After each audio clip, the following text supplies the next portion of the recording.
porn isn't good nor bad. It's there's no shoulds. It's with the couple having the open conversation. What are we doing? Why are we doing it? How is it serving us as a couple? Is it creating security for us as a couple? Is it creating novelty for us as a couple? You know, how's this working for us? Is it creating, are both on the same page? And then, or am I going outside of my relationship as a third, and now I'm getting addicted to something over here, and I'm not bringing that home? And there's lots of avenues that could lead off into. Yeah. And I even think for young people too, I said to my kids, like, we have to talk about sex in my house, and it's open, and it's what we talk about.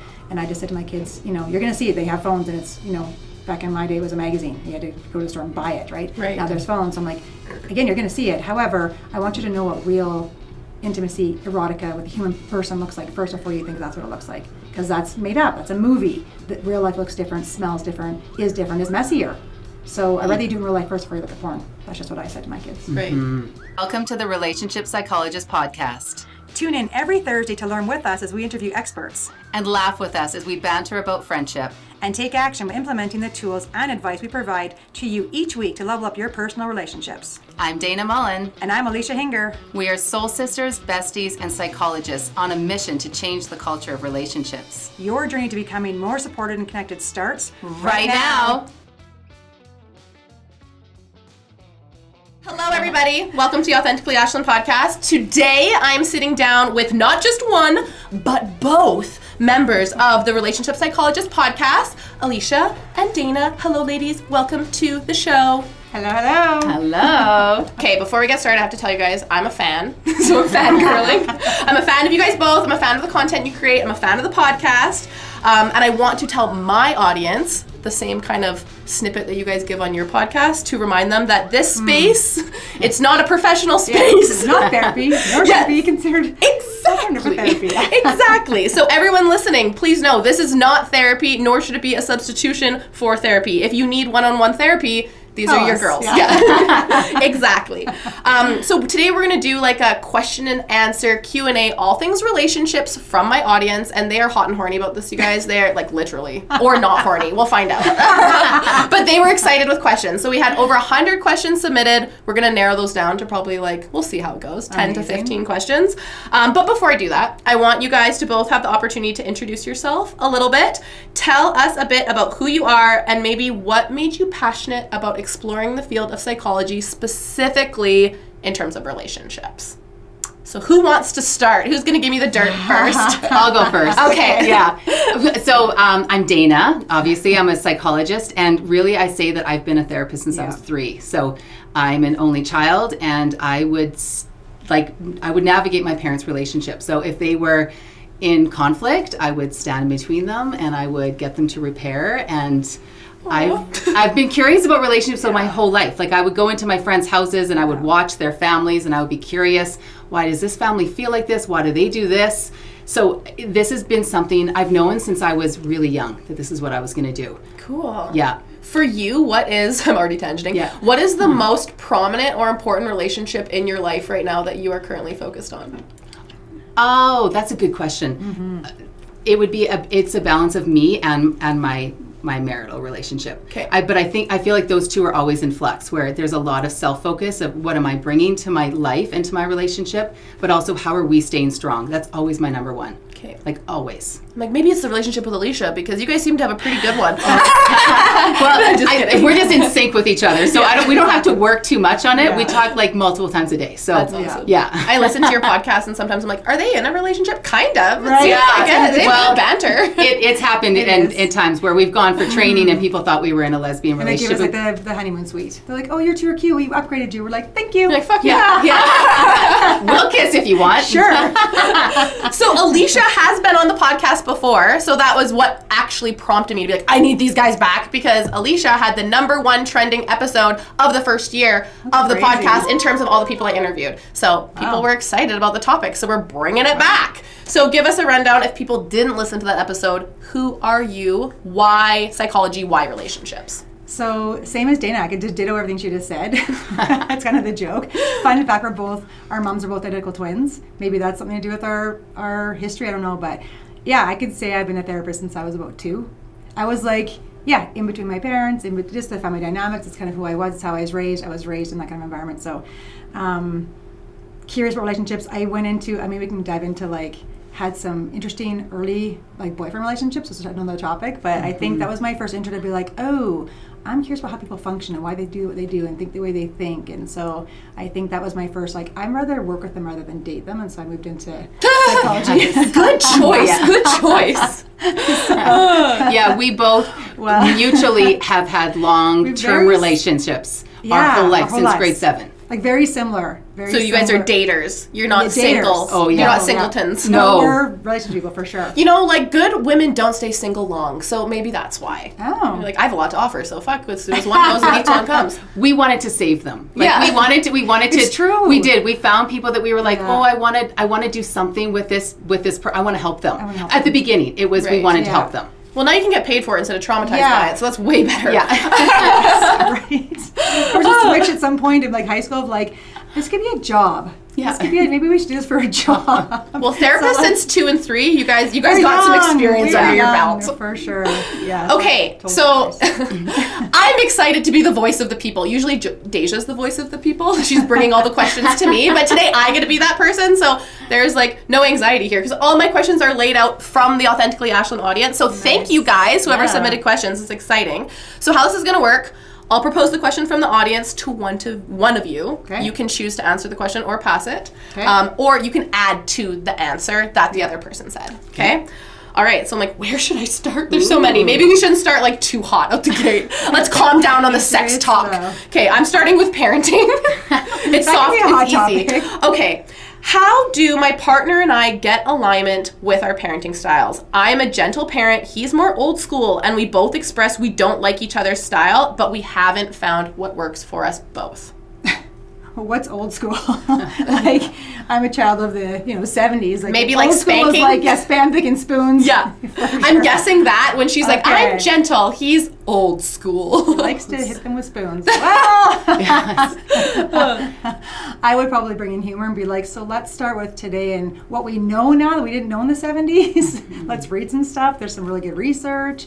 It could even bring in like with my dogs, if you like smack the dog, how do they react to that stuff? But yeah, first start with communication. Like, let's have a talk about what is our goal. Like, we want to raise these kids how and why. So what is our intent for raising these kids? And we want to, like, what are our values? Our job as parents is to like give them values and give them a safe, secure foundation to grow them to leave the nest someday.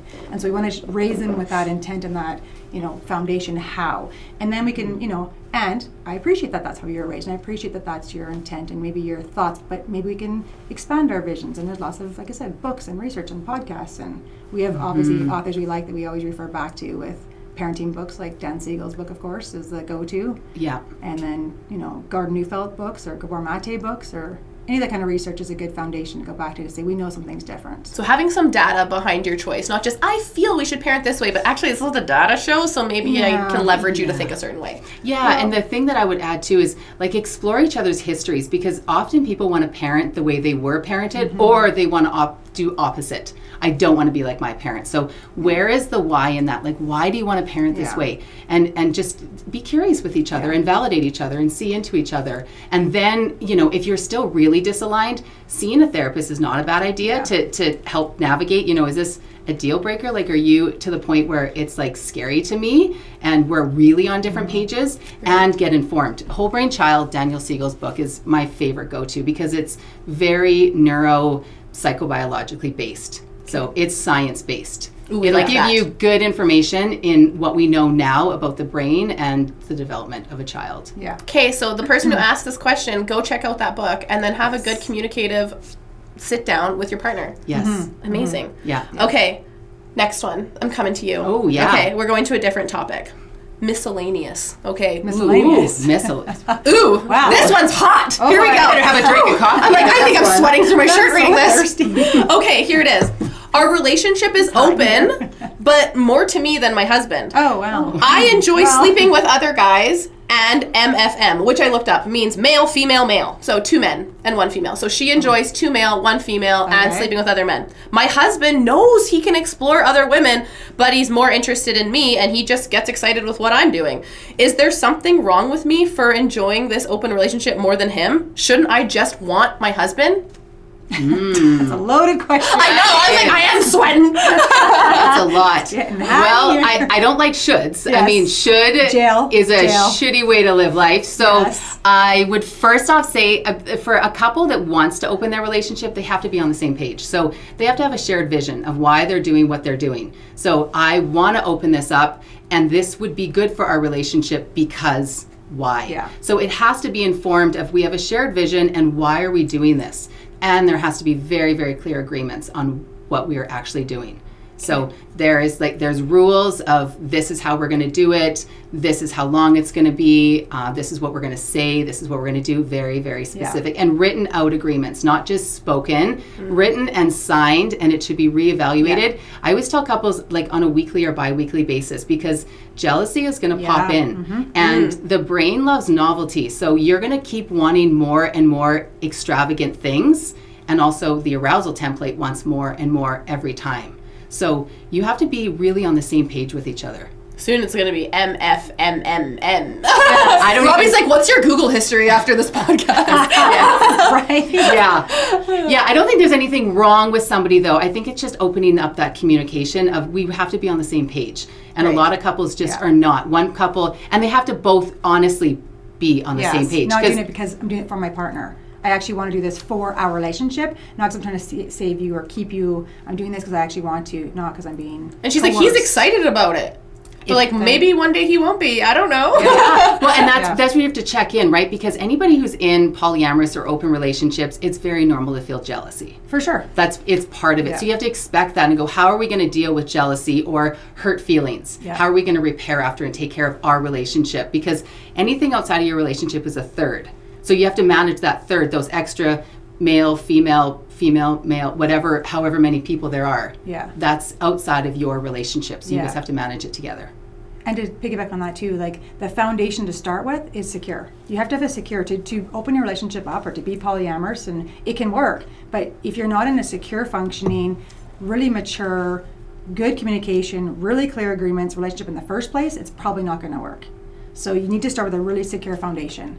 Don't go into an open relationship to create security and safety. It's not going to happen. No, it's kind of like having a kid to save your marriage. Yes. Not going to get it. Yeah. Doesn't work. Yeah. Right. Yeah. Okay. Yeah. And so all those things Dana just said is to continue security and to do check-ins like, there's going to be jealousy. We're emotional beings. Humans are emotional beings. So we're going to have a check-in, regular check-ins about how we're managing each other's, and again, it depends on the dynamic of like, are we each other's primary still? Like, are we the primary and those are our secondaries, those are our thirds, or are we all in love with each other, which is kind of more the polyamorous visual? So how are we doing these dynamics and what is the structure that we're creating here? And being really, really clear about how we're maintaining security in that structure. Okay, that's great advice. Yeah. Like we have all these people writing in that they can't have sex, and then we have other people writing in that they're just having so much sex. So there's a huge variety here in the audience. It's true. Okay, let's talk trust. Okay, so Alicia. That sounds like me. My trust is completely broken, but I really want to build trust again and rebuild my relationship, but I don't know how. My partner is even willing to put in the work, but I can't even give him a roadmap to get there. How do I start? I didn't write this question. That's a good one. So trust is one of those, it depends, because there's 1,000 ways to build that map. So, okay, so we gotta go, as therapists, when we come in our office, we're gonna go back to, well, what broke, how did it break, who did the breaking, and I kind of always in my mind do two different visuals. I'm like, so there's a ship, there's a relationship, and so was the ship sinking already? Were we both not being good advocates of the ship? We're not taking good care of our ship to begin with? Not that it's an excuse to have an affair or to do gambling or to do whatever you're doing to breach our trust bubble, but if there's a ship issue, then I'm creating that map to create a ship, as well as repairing the affair thing, right? The breach. If it's the ship is pretty good, and this person that I'm with maybe has different values, morals, ideals that they're not being honest about. So maybe it's like monogamy, for example. So I'm with the person that says, I want to be monogamous, but they keep being non-monogamous, but they keep saying they want to be monogamous, and so the ship isn't the issue. It's the person's, value system. That's a different discussion. So building back trust it depends on what we're dealing with, first of all. And then, so the kind of the general, these are not one size fits all answers. The general answer is, it takes time. So, because trust is one of those things, we build this foundation, And then in 1 second, the whole foundation is gone. It's not just like, it just didn't blow out a window of the house. It blew the foundation, so the whole thing crumbled. It's like the building came down. And so it takes time, brick by brick, to build. Actually, with a couple this week was like, we did a Lego thing. I'm like, let's build a Lego foundation, brick by brick, so you can see us building this foundation. Because some people are like, well, we did some bricks. I'm like, yeah, so we have half a wall, but we don't have the whole foundation built. So it's a time, and again, it depends on what and why and how, and it depends on how good they are at repairing, and the person's nervous system, how good they are at receiving, because it's a we system. It's not just like, okay, I said sorry, I feel better now. Well, how is the ship? How are we doing as a couple? Is the foundation being so trust is a two-person game. It's not like you have to work on your trust. I have to receive your trust. Yeah. I have to be willing participant to receive that trust. If I'm still angry, and did the thing stop? Like, there's so many factors in that. Yeah. If I can't receive what you're building with me, I keep blowing it apart. Well, then I'm contributing to the lack of building of the trust too. Yeah, and it really does depend on the content, because if it's like, say, an affair, let's just take that as an example, you have to have now clear, like, your old relationship is void. It's done. So we have to create a new relationship. So what does this new relationship stand for? Do we have a shared vision and values of what this looks like? So you can't talk to these people. You have to not have friends on Facebook that are females. Whatever is needed for that person to build safety and security back is going to be the new agreement that is going to be in line with, this is how we're going to choose to do this relationship today. And this can take 6 months to 10 years to build trust back. This is not a quick fix, and you have to be in that energy of like safe and open. You can't be in a fight or flight or an angry response as the, like you said, Alicia, the receiver or the deliverer. Yeah. You have to be, but if you are angry, you need to be validated also, because that's true, right? I am really fucking angry at you right now. Okay, you have every right to be angry, which you're also hurt and you're betrayed. So you have every right to feel that way. And I'm going to say that for the next 10 years if I have to. Yeah, for as long as it takes until that wound is sealed. Till I'm like, I hear you, I see you, I validate you, and you're like, okay. So that foundation might take 6 months, it might take 10 years, we don't know. We don't know. I mean, I think on average, like when I see couples come up and say, do it well, they build it back really well. They do. They do. And within a year, it's just kind of in my head, I'm like, we can build it back, but man, they're bought in and they're dialed in and they're doing the work, and they're both on the same page, building bit by bit together, and they're tuned into, and they're doing what I'm asked to do. They're tuned into, like, you're angry, pause. I can see they're angry. Yeah, and they see that vision of what they're creating together. They see, we want to be this couple that has each other's back. We want to be this couple that takes care of each other in the moment. So there's a massive shift, and those couples that we see that repair quickly like that and build that trust back, they're doing that every day. Yeah, and they're not looking backwards. They're not still being like, yeah, but what about that thing? That's at the beginning. Big one. That's at the beginning. So I kind of have I bring humor. I'm like, okay, so ask all the details now. Get it off the table. What do you want to ask? Because then let's do that today and be done with it. Yeah. And it comes up again. There's going to be grace. But if you keep going back and like, but what about that thing? Well, we're building this thing though. That already imploded. We're building this new thing now. And it's kind of like how Gabor Mate talks about trauma. He talks about it not being the event that happens, but what happens in the body. So if we're thinking of an affair, of course the event is part of the trauma because it breached a safety and security primary attachment relationship. But we should only talk about that for a certain amount of time, and then we should be working on our bodies of like person first, problem second. So how do I take care of you and rebuild that safety and security with you? And in your body. Like you're feeling unsafe and I can see your body. I pause and I tune into creating safety, like helping your nervous system in real time feel safe in connection with me in this moment in time. Yeah, you said on the podcast yesterday, nervous system first. Yes. Yes. It's true. We are. Nervous system first, people second. It's true. So that kind of is a runoff. Someone else asked a question very similar about rebuilding trust. Is there an exercise or a step one for rebuilding trust that you tend to recommend to clients that happens after a breach? So maybe that Lego exercise you're talking about, can you go into a little bit more detail? Because maybe this person's like, give me the exercise. Give me the thing I can do. Okay, so Lego was like step 5. Oh, okay. Yeah. Okay, Lego was step 5. So we had come in already and done, it was an affair, kind of an affair situation. And so we had already done, all the information out. So the person got to ask all the questions. That was already on the table. And got to, and then we did repair. We spent like 2 sessions just working on like, you're in the doghouse. You fucked up. You're in the doghouse. Come back and like, she gets asked all the questions and you got to do the repair and you got to be there. So we'd already done that stuff. And this is why session 4 or 5 it was, he was kind of like, well, I've said that already. I'm like, but it's not. And so she has moments where the phone goes off and she's like, and has this body reaction. And he's like, but why? And I'm like, because there's no foundation. We built the foundation. We've said sorry. We've done the content dump, and now we're going to build the foundation. So it's a step by step of, I think first people are like, give me the details, let me know. And I'm always like cautious. I'm like, you can't unknow what you now know. So be mindful of what you're asking. Yeah. How many details do you actually want to know? Do you already know enough that your trust is broken? And is it worth knowing more? Yeah, I'm not going to tell you not to ask. And there's the devil in the details. Yeah. And as somebody, like when I did a certain kind of trauma therapy a long time ago, the details of people's traumas are still in my mind. And I had to like really do a lot of work to get rid of it. So sometimes it doesn't serve you to know everything. It does not, no. And just a starting point, whoever is the one who was the person who had the affair, they need to take full accountability with no excuses, explanations, or intentions. Yeah. And that needs to be really heard. No excuses, no explanations, no intentions. I take full accountability for what I did. You have every right to feel hurt. You have every right to feel abandoned. Yeah. And you'll do that for the next 6 months to a year. For as long as it takes. That's step one. I will validate you for as long as it takes. Yeah. And step one is it has to stop. Oh, yes. I assume it already stopped. Like if you're still having the affair, still gambling, or still whatever, embezzling our money, whatever you're doing, then we can't create safety. For sure. So that has to stop, and then accountability. Yes. And then we keep doing that and building that, and then we start to build a foundation.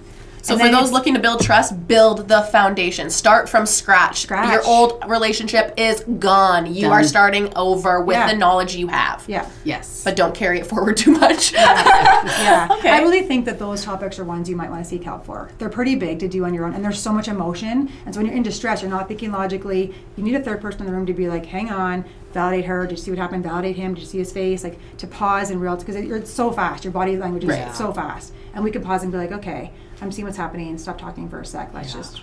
That'd be hard to counsel yourself with your partner. Really hard. It is. Yeah. And your brain doesn't understand the difference between perception and reality. So the reality of a bear walking towards me or my thought that my husband had an affair on me is the same physiological response. Yes. So you just, when you get triggered, when you're in that state and you're in front of your partner and you're like, I want to attack you right now. I'm so angry with you. You need that third person there to be able to help regulate you. So as therapists, we really help co-regulate our couples when they're in massive distress. Okay. They really do need help. Yeah. So if you have massive trust issues, ladies, I'm assuming it's ladies who wrote in. Oh, maybe no, but who wrote in probably. Then you need to go sit down with someone to co-regulate. Yes. Don't Bring just your partner. Bring your partner. Yes, for sure. Yeah. Okay, let's get off the trust topic for a little. We'll go back to parenting a little bit. I can't remember who answered that one first because you guys both did so well. So whoever's ready for this one. Ooh, okay. I've been in a serious relationship with my partner who has an older daughter for 5 years. Since the beginning, the daughter has never accepted me or the relationship. I'm not sure what to do. I've never had issues building relationships with people. I am so hurt and it causes stress to our relationship. It's a sad one. Man, so my first thought goes to the daughter. Yes. So I would want to know what the daughter's concerns are. How old she is, I don't know how old she is. No, she didn't say. But I would want to know the daughter's concerns with the relationship. So is this person replacing, it's a mom? I'm guessing. It just said, I've been in a serious relationship with my partner who has an older daughter. Okay. So just what the daughter's visual of, this new person coming into her life and what her concerns are. So there's that piece of the puzzle, really helping to tune into, empathize with what her experience is and why she's feeling so defensive. That's got to be first, I think. And then just having all the grace and the space for that. To be like, yeah, she's allowed to have her feelings and she has her own experience and her own perceptions of what happened to her parents' marriage probably. And then having lots of space and grace without judgment. Almost being like that safe, like Dana always said, the golden retriever. Like being that kind of safe, like I'm going to just offer this really safe, secure, I'm an adult, I'm regulated, you're allowed to have your feelings.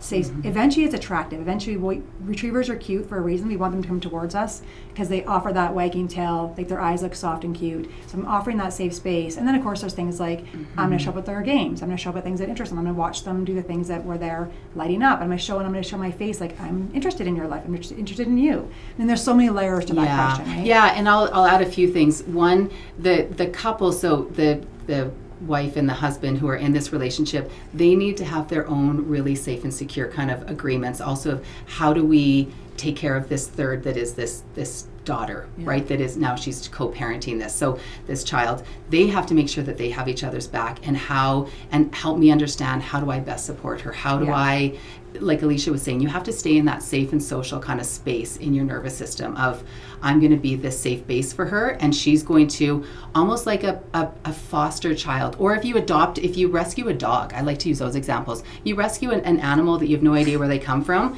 and you're like, I want them to come to me. Come here, come to me, come and sit with me and shake a paw. And the dog is scurrying back and freaked out. And it's like, well, this dog's broken. Like, what's wrong with the dog? Well, you have to be really patient with that dog to build, again, it's a trust question, right?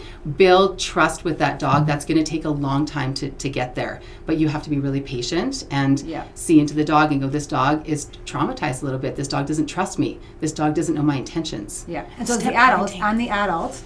I'm going to make that space. Yeah. Not her job. It's not the kid's job. No. I'm the adult. And I came into this person's world. I adopted this dog. It's my job to make that safe and secure space, to make it feel comfortable to come towards me. Yeah. That's my job. That's an awesome answer. Yeah. As someone who grew up with step parents and who wasn't super nice to my stepmom, like met her when I was like 6, it probably took me until I was 20 years old to be like, you were a safe place this whole time. You never talked bad about my mom. You always were there for me, and now we have such a great relationship. But it took literally 15 years to be like, you're not my mom, don't tell me what to do. And because my mom would talk shit. So of course then it gets in your head, right? Like, sorry mom, but you did. And you were attached to your mom, right? Like you were like, she's my person. She's my person. And now you're an outsider, and you're the devil woman, and I will make sure that you know it. So I mean, those dynamics change things as well also. If there is the other parent involved, that would change that whole dynamic. But if you're loving and you're open and you're safe and you're secure, eventually they'll figure it out. Like if you're going to be around forever, give them patience. Yeah. I like to give people too, like one thing that I've suggested to other clients, and I've done this with my kids too, where I've gotten just a journal that I leave in their room that they can write in whenever they want, to ask me things or to tell me things, and I can write in it too, just to say nice things. And it's something that a lot of adolescents don't use, but the parent can use it just to be like, I just want you to know I'm really proud of you. I didn't want to say that to you because I didn't want to, because sometimes they'll be like, I don't care what you think. So I can just write in that, and that's a consistent, safe little space. Oh, that's nice. Oh, so many tips. Yeah, have a whiteboard in Drew's room. He likes to write on his little whiteboard. Just like little, mom. And the funny thing is, his friends would see it in there, and then they would add to it. Aww, that's today. cute. There's a saying on there today, still from like a couple of years ago, that I would say, "Good job at whatever. I'm really proud of you." And his friends would be like, "Yo, Drew, I'm proud of you too." Like they would add to it. I love it. It's just really positive affirmations all the time, right? Okay, are you ready for the next question? I feel like this one's deep. Okay. I have been married for 30 years, and I think counseling would be beneficial, but I'm afraid to tell my husband that I was sexually assaulted. How would I handle that? It's affected our sex life, and I'm anxious every night before I go to bed. Oh man, 30 years without that kills me. Me too.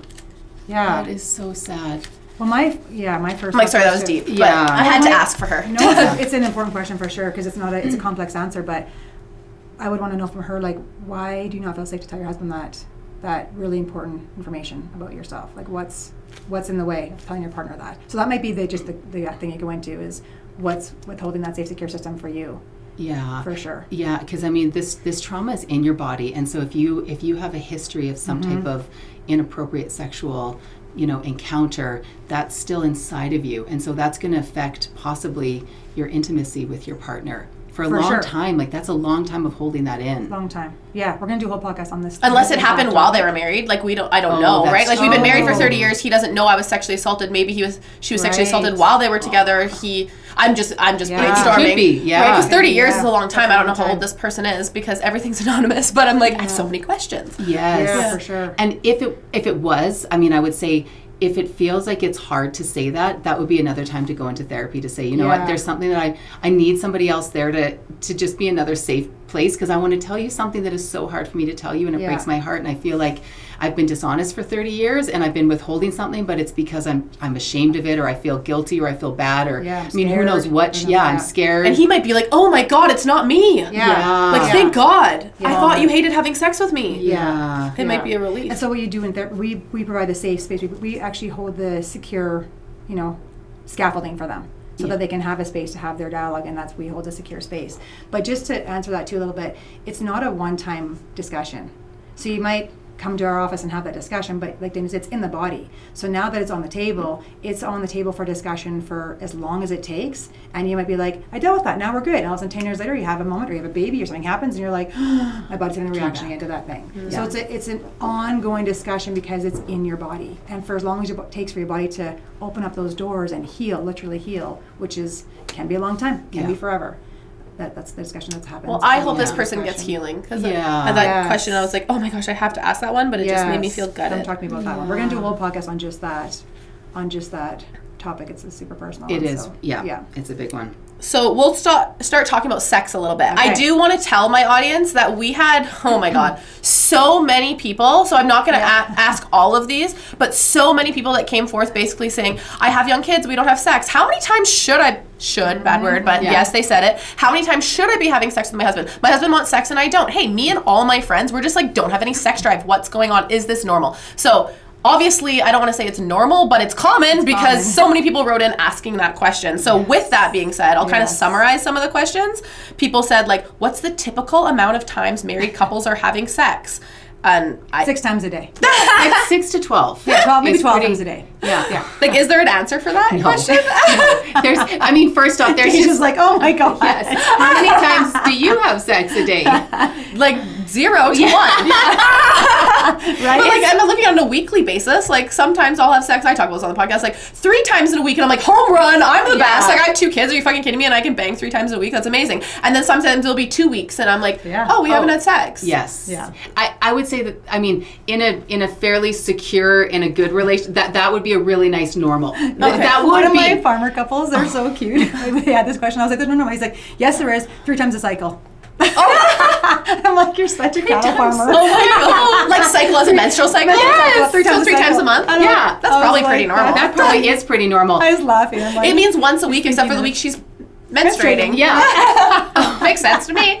That's the farmer answer. That's the farmer. The There's Alberta no normal. farmer There's answer. no normal. We have clients that can't have what you call, people that say sex, they mean intercourse maybe. There's more than intercourse. There's more sex intercourse. So you can have sex a lot and not have any intercourse as well. Right. I have couples that have, medical issues that can't have intercourse. So Yeah. there's other ways to have sex, just FYI. Yeah, and I want to add one more piece of that I actually did with a couple recently, because he wants to have more sex and she does no libido at all. She's like, I don't want to have sex. And so I said to him, I was like, how many times a day do you think about sex? He's like, 100. And I was like, how many times to her do you think about sex a day? None. How many times a day do you fantasize about your wife?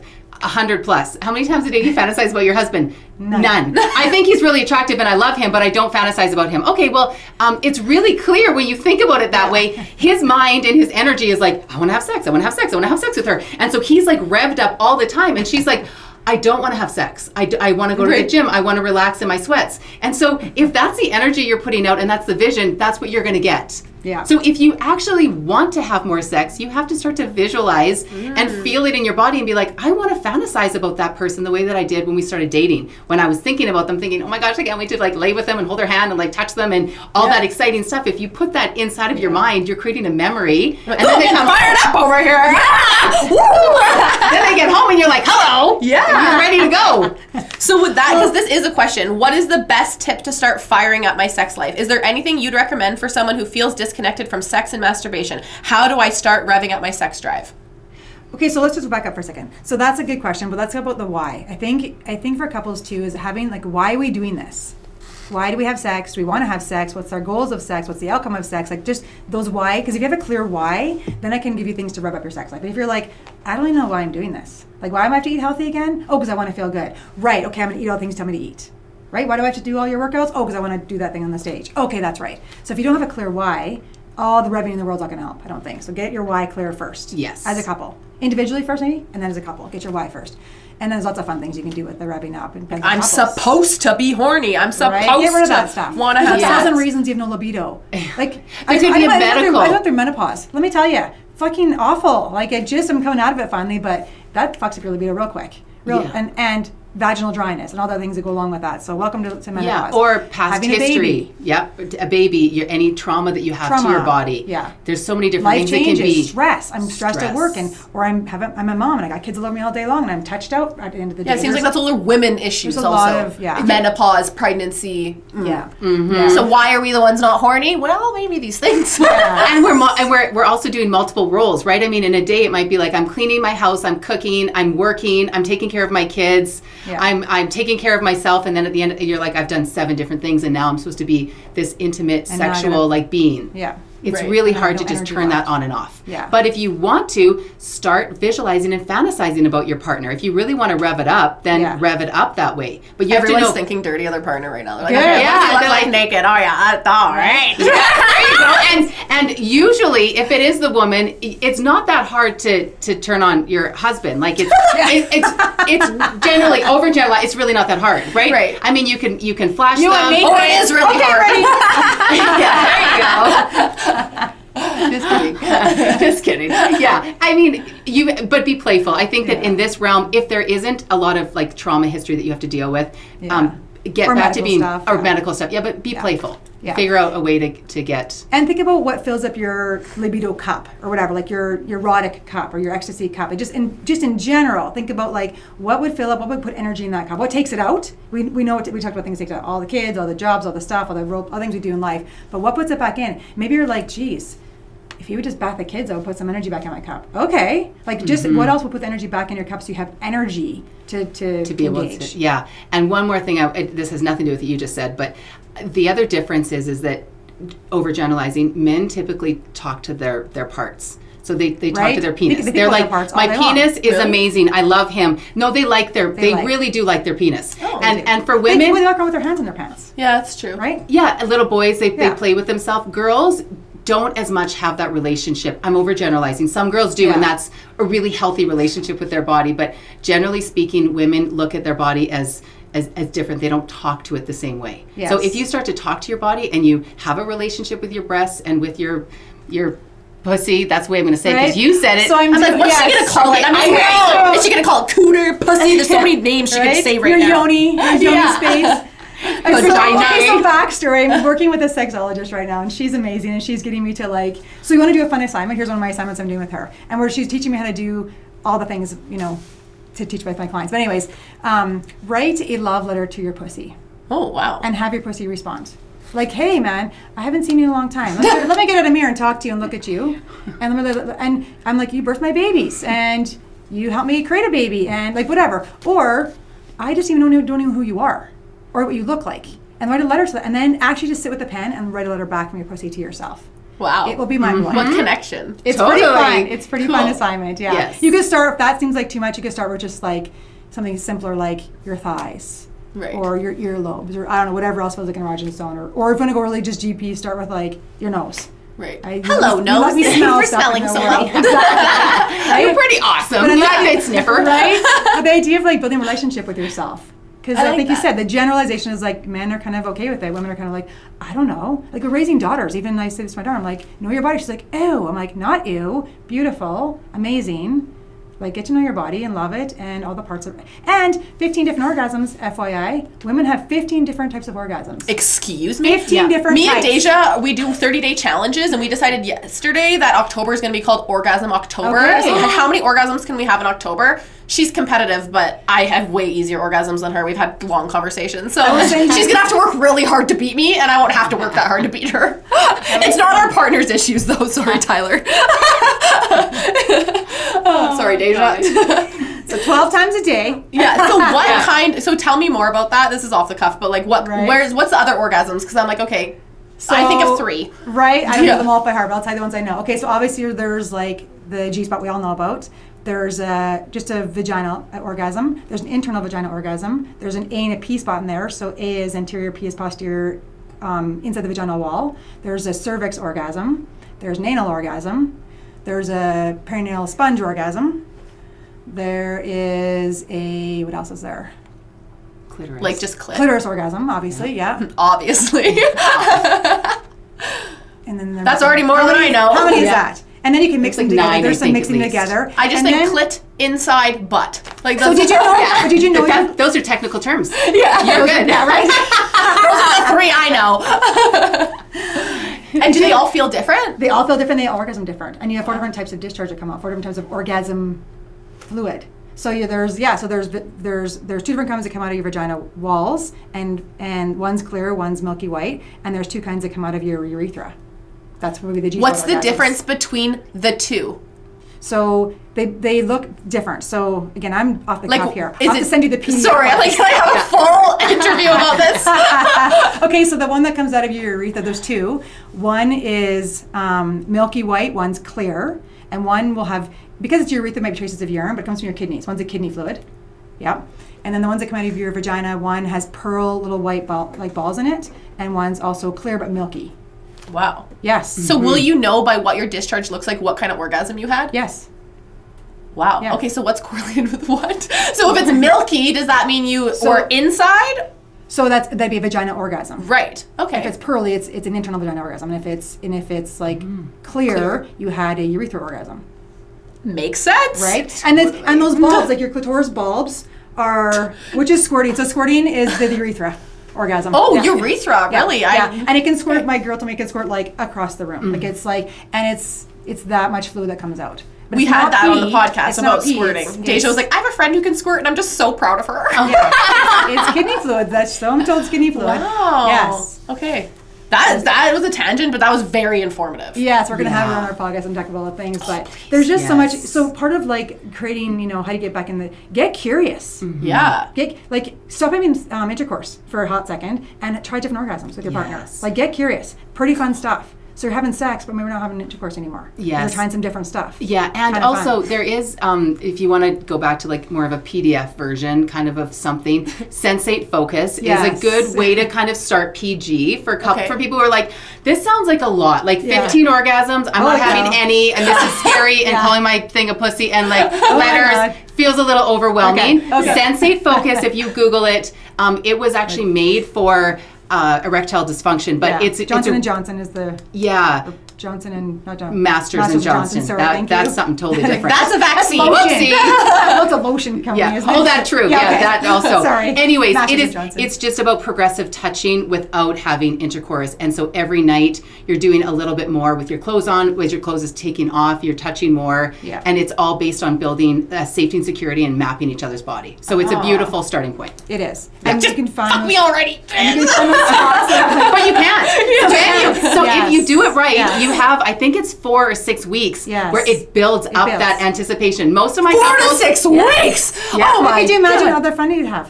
Different Much fun. fun. Because what is the goal of sex? Just to get to orgasm and hurry and be done? Or is it connection? Or is it play? Or is it learning? Is it curiosity? I'm like, yes. Right now, yes.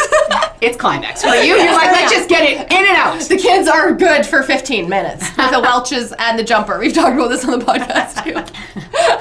It's the phase of life. It is. It's true. It's a real phase, but you have to be playful with that too. Yes. If you're like, we're in the kitchen and we're in the pantry, then that's the way that it's going to be because the kids are right there and we have to see them. Nice. Well, it's what you got to do when you got young kids. And how else can you orgasm without just intercourse or without your clitoris? If that's what if that's I what don't all know. you do, then try some different stuff. Yeah. I need to go to a sex shop. People that are quadriplegic learn to orgasm with different spots of their body. They can orgasm with like their ear or their fold of their. I've had an any orgasm folds, in my actually. sleep and I wasn't touching myself, so obviously Yes, it's possible. it's I woke up possible. and I'm like, what's Yes. going on? Like, that was a great dream. Back But to like, sleep quick, that was obviously great. it happens, Yeah. right? So I think I know your answer to this, but I'm going to ask it anyways. Should I feel guilty for watching porn and masturbating and keeping it a secret from my husband? No shoulds. Yeah, no shoulds. I think that comes back down to, again, if you're doing something in secret, then that's going to, does that align also, first of all, with your values? Yeah. Is secrecy a value? Is privacy a value for you? And if it is, then you're living in alignment to that. But if it's not, you got to change your values. Because if you want an open and honest relationship where you tell each other everything and you have each other's back and you support each other, then that's living in disalignment to that. And then you're self-abandoning. Yeah. For what reason? Yeah. So what do you value? It's not about porn, but what do you value? Yeah. If you value porn and value secrecy, then do it. Yeah. If you value porn and value honesty, then tell your partner. Yeah, and I just want you to know. I'm watching porn. Well, yeah, I actually had a client just this week who this came up, and he was like, well, I think it's just pretty normal, and she's really against it, and is like, it's a deal breaker for her. And I said, well, if you really believe that it's good, then I want you to go to church on Sunday, because he goes to church, and I said, I want you to stand up and I want you to tell everybody how great porn is, and screaming from the rooftop, like, this is amazing, this helps me so much, it's so great for me, I love it. And then I want you to call your kids, because they're adult now, and I want you to tell all of them and their husbands and wives how great porn is. And like, I mean, if you really believe that, then you need to speak it. Speak your truth. And he was like, no. I'm like, okay, well then don't be a hypocrite, because now you're having selective integrity, and nobody respects that. Shit. Because I think, porn is normal, but like, when does it become an issue is only up to the relationship, I'm guessing. Because to me, I'm like, when it starts replacing sex, when you don't want to have sex because you want porn, like that would be, for me, my boundary. It's like, you can watch porn, but as soon as you don't want me because you want porn, now I'm pissed. Yeah. And what are you watching? Like, be curious. Yeah. So honey, what do you watch? I watch... I like animals. I like short people. I like Asian. Well, but actually, ask the question. Yeah. Okay. Well, tell me what you watch. Where do you find it? You go to which site? Yeah. Okay. And then what do you type in? Like, what's your search engine? Yeah. Like, get curious. And why? Because and then the people, they don't want to answer that. They're like, I don't know, just regular. Oh, you type in regular, and what comes up? Yeah. Just regular missionary, men, P and V. Yeah. Nobody types that in. No. And then the problem is that the thing with porn that I personally just want people to know is that your arousal template is going to start to keep getting, I need more, I need more, I need more. So at the beginning it's PG, it's 2 people, then it's 4 people, then it's hitting, then it's peeing on me, then it's like it keeps getting more and more. Yeah. And so just be aware of that, so you know that this isn't going to be something that's going to, that same video is not going to be arousing to you after 20 times. Or you're going to go need back a new to your one. wife who wants to just do P and V, right. and it doesn't look like a porn star, and it's not exciting. Yeah. It's not as exciting because you've automated your person. So my brain already goes, I'm familiar with you. Oh, you do that face. I can smell you. I know that smell of you. Oh, you just had coffee and I can taste that on you. All of that is not in porn. In porn, it's full imagination. It's fantasy. And so you're no longer a fantasy to me. I've been married to you for 15 years. You're boring. This person over here is exciting. Yeah, and then it's the same as then when it's becoming an addiction. So that part of our brain that gets aroused, same with the cocaine, same with sex, same with food, it's the same part of it. And then we have this frontal lobe that's like, oh, that felt good, I'll find that again, and now I've created a habit. So it's that arousal template plus habit plus addiction. And so just looking for those cycles, like, are bad. It's there's no shoulds. It's with the couple having the open conversation. What are we doing? Why are we doing it? How is it serving us as a couple? Is it creating security for us as a couple? Is it creating novelty for us as a couple? You know, how's this working for us? Is it creating, are both on the same page? And then, or am I going outside of my relationship as a third, and now I'm being addicted to something over here, and I'm not bringing that home? And there's lots of avenues that could lead off into. Yeah. And I even think for young people too, I said to my kids, like, we have to talk about sex in my house, and it's open, and it's what we talk about. And I just said to my kids, you know, you're going to see it. They have phones, and it's, you know, back in my day it was a magazine. You had to go to the store and buy it, right? Now there's phones. So I'm like, again, you're going to see it. However, I want you to know what real intimacy, erotica with a human person looks like first before you think that's what it looks like, because that's made up. That's a movie. That real life looks different, smells different, is messier. So I'd rather you do it in real life first before you look at porn. That's just what I said to my kids. Right. Mm-hmm. Yeah. And that's how people learn to do it in real life, I feel. Like, if a boy watches a bunch of porn and then he has a girl, he's like, I guess this is what I do. This is what I do. Yes. And half the on the porn, that girl's faking an orgasm. You make sure your girl doesn't fake an orgasm. Yeah. Give her 2 or 3 first before you orgasm. Yeah, and if you're if you're in a relationship and you want to be, or this person is looking at porn, that's a third in your relationship. So ideally manage that together and be like, this actually enhances our relationship, because I get more turned on, and I'm thinking about it more because I'm aroused all day, and then you come home. So let me sell you on the why. Why am I using porn? Why is it good for our relationship? Not just me. If it's just good for me and not good for you, then that's an insecure relationship. Now I'm thinking about my needs as opposed to the relationship needs. Yeah. Okay. Wow. We could just do a whole podcast on porn. Yep. Okay, well, because we're all loose-lipped right now talking about this, I'll throw in some more sex questions. Okay. I would like to have a threesome with another woman and my husband, but I'm very jealous. My fear is that he's going to enjoy her more than me. What's the safest way to approach the situation without getting hurt, but actually still exploring my sexual desires? Well, jealousy. Yeah, you got to deal with the jealousy first. You got to create security first. Yes. And you're going to feel, so jealousy is like a mindset of like, I know I'm going to be jealous and it's going to ruin, or it's a feeling. Because feelings come and go, and we can make space for that stuff. So how secure is your relationship? That's what I'd ask them. How secure is your relationship first? What are your agreements? Why is it good for the two of you? Why is it good for the relationship? Like all those things we've already said in the podcast already. Yeah. And then, how do you deal with your jealousy? Well, then you have a safe space to, with your partner after, to have that dialogue after, to make sure that we're processing those feelings together, that we have each other's back. So what is the agreement? That you're my primary, we're going to bring in this person, we're going to have a sexual experience, but then I'm going to feel these feelings, and we're going to connect with each other and make sure that we're processing that as a couple again. So I'm safe and secure with you again. She can come in, but she better get the fuck out. Right? Yeah. Well, and the problem is they often don't get the fuck out. Yeah. So feelings happen. People fall in love, and so during COVID, Wow. I had a handful of I would say half a dozen clients who had little cohort families that they were hanging out with, and then they became polyamorous with each other, and then several of them fell in love with the other one and left their partner. You cannot control your feelings, and love is unconditional, I believe, but relationships are conditional. So if you don't have conditions on your relationship, you're running into trouble because you're going to fall in love with people. Yeah. Dang. This question, I feel the answer is going to be the same, but just to voice it so the person who sent it has it. What if someone would like to bring in another male into their sex with their husband? How could you have that conversation with making him feel that you're unsatisfied or offending him? I'm sure. Yeah, same answer. Same answer, yeah, right? Why is it good for us? Yeah. Why is it good for us?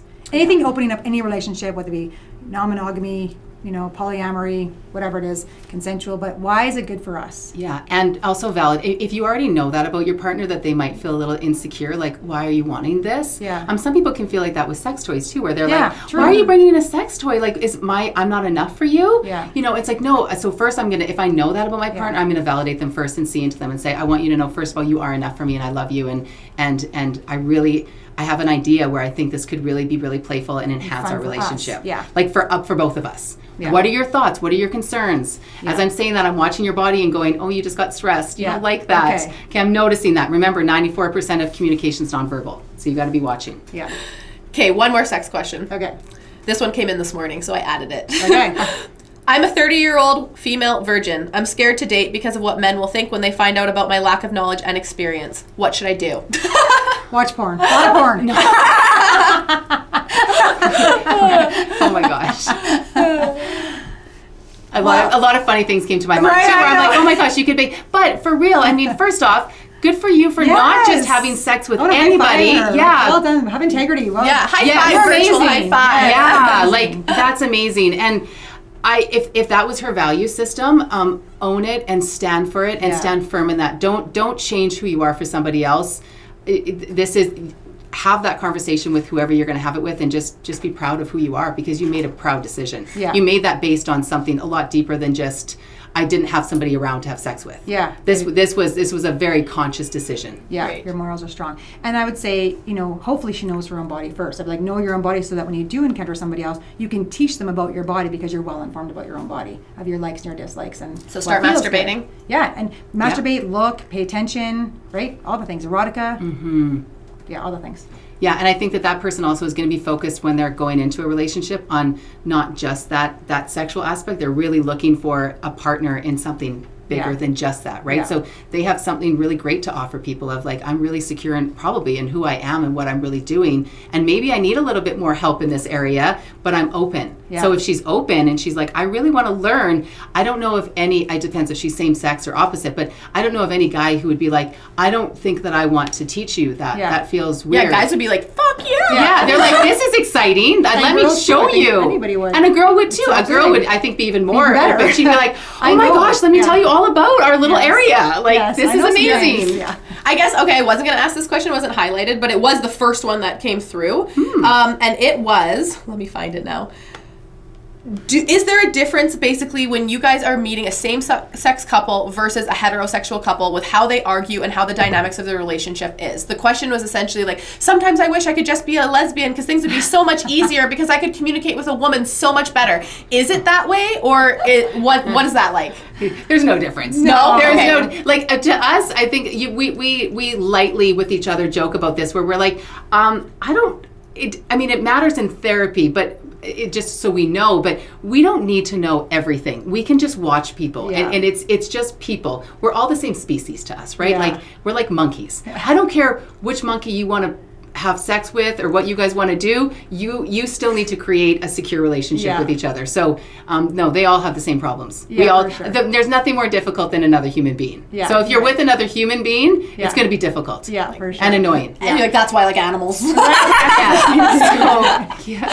Not sexually. No, clear boundaries. Sorry. The only thing I can say is like some of my couples right now, some of my same-sex couples, the only thing that they're navigating that's a little bit different is some of the external stuff, not in their couple bubble, but the external, like one went to a gym recently and there was some stuff that happened at a gym that wouldn't happen with a heterosexual couple. Again, we live in a kind of a, unique area where we live in the world. So some of the external stuff, they think they face like some discrimination outside of their bubble, or their families don't align with them or don't accept them, or they're navigating like family stuff different. Like another one that's dealing with family that doesn't accept them. So how do we do Thanksgiving? That's coming up here in a few weeks. Right. And so that kind of stuff is I can see that. Oh, yeah. Or how do they do kids? Like people are like, my sister's gay, and she's, how do you guys have kids? And so who's going to carry? And they don't ask that to the heterosexual couples. Of course. Right? Yeah. They're just like, obviously you're going to carry because you're the woman. But so they get asked questions like that from the outside world. Like in their bubble, I think the very same stuff. But the outside world stuff that they deal with, there are some unique questions that come up that so it could be more challenging. That will bring, Oh yeah. But I think they also can create a bond of how we together are going to navigate that outside shit. Yeah. Because people don't get us sometimes.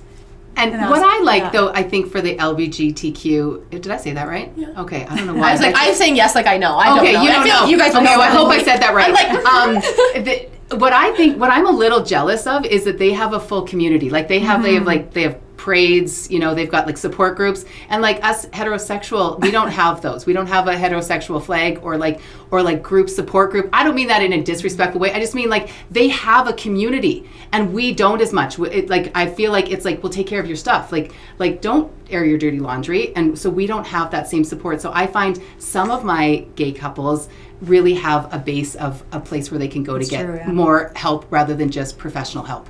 And I do really respect that. Yeah, they've got community. Well, I feel like that's a perfect segue for me to thank you guys for the content that you're putting out to create that community for couples, because that's what you guys are doing is, you don't just have to sit down with these two audience listening. They have a podcast. They do online courses. They have the option to create a community for heterosexual couples and otherwise. Yes. So, couples. Couples. I'm one of those wives that like listens to the podcast, screenshots a part of the podcast, or screen records it, sends it to my husband. Like I am. And you know what? He's like, man, those ladies are really smart. And it's been helping us in our relationship. So if it's helping me, I'm sure it's helping other people. So I'm saying thank you from the masses. And obviously, I want to give you guys the opportunity to tell the masses a little bit more with what you're up to. So Alicia, I'll start with you. Give everyone the rundown. What are you currently most excited and passionate about right now in business and in life? Podcasting is so fun. I've actually been loving it. So listen to the podcast. That's probably number one right now. We're doing a women's group here in 2 weeks, whatever it is, October 12th or 13th, 14th, I think it is. So that retreat's coming up here soon. Dana and I are working on lots of stuff together. We got some couples retreat stuff we're working on. We have some online workshop things and some online attachment systems and knowing your partner things we're working on. So that'll come out here soon. Personal life, just loving it, man, all the things. My kids are getting older, so I just try to cherish every second. Like yesterday, I begged my son to come to Costco. And he came and I was like, yay, he's going to Costco with me. I'm so excited to go to Costco with my kids. I'm still in the phase like, please, the fuck, I'm taking you to Costco. Totally. And now I'm like begging. It was like an outing. We went to Costco together and bought pumpkin pies. And life is great. Oh, that's awesome. And Dana, what about you? What are you most excited about in business and in life? Well, same as Alicia. I mean, we talk all the time. So we love podcasting and doing the creative stuff that we are creating together. So that's super fun. I'm also developing a dating app.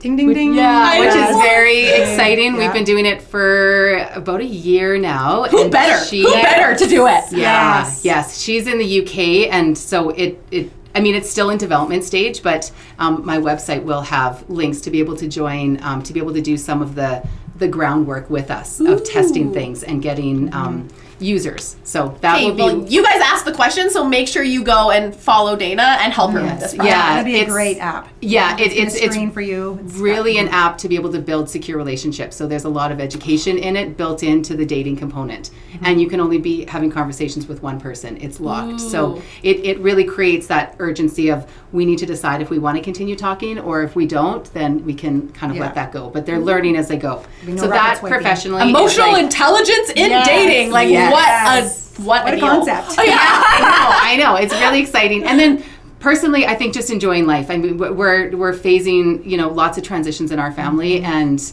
just connecting with all the people I love. That's like my favorite thing to do. So whether it's friends or my kids or my hubby, that's just awesome. Connecting. Yeah. Okay, well, thank you guys for joining us on another episode of the Authentically Ashlyn podcast. You guys will check out the show notes, and I'll give all the links to all of your guys' stuff, websites, podcasts, whatever. And if you guys are still in for more episodes today and you want to listen to an additional podcast, you better go type into the search bar the Relationship Psychologists and check out their most recent episode. Okay, thanks guys. We did it. We're done. Thanks so much for joining us. We're really glad you're here with us on this journey. The best way to support this podcast is to subscribe and give it a 5-star review. See you next time.